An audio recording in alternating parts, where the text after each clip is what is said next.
I think the complete global shutdown of the world and having to go to technology and remote and virtual has been a convergence of many positive market conditions and kind of forcing change that's culminating into this beautiful recipe that is going to accelerate adoption of these tools that, innovators like yourself have been kind of banging their head up against the market for years trying to get adoption.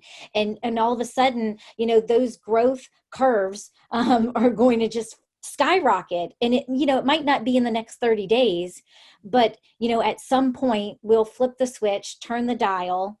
And we'll never look back. Exactly. I think that's important. It's not a one-off thing where people are going to say, ooh, now it's over, let's just go back to our retail things. Right. It's like Amazon. Like once you order everything through your force and everything just gets delivered all the time and it's cheaper and better, it's like, why would I even stop that?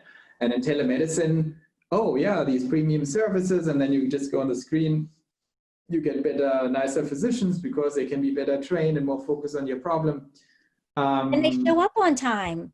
Yes, and I also think innovators get a boost because we were already on this trajectory of direct primary care.